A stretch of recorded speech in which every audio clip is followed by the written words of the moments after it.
Gülüm, senin kavun kalay. Жақсы, өзің қалай? Жақсы.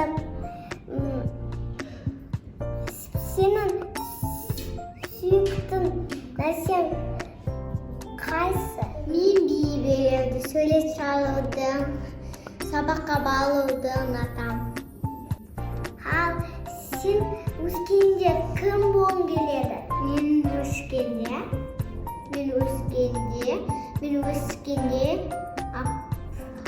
Влад болғым келеді. Апа болғым келеді.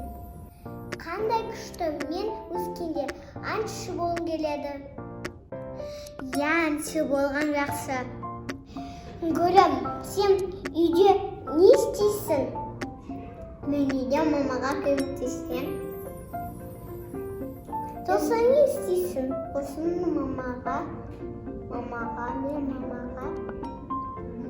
шай жинауды көмектесем. Сосын не істейсің? Сосын мамаға шай істеуді көмектесем.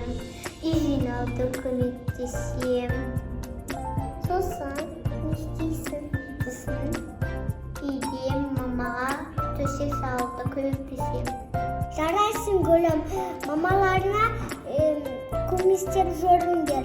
Я мамаларға көмектескен әдемі ғой. Мамалар шаршайды ғой. Гүлім, сен папаңға не істейсің үйде? Мен папама үйде маса жасап беремін. Гүлім, бүгін сен сұхбатына рахмет. Нағыл саған.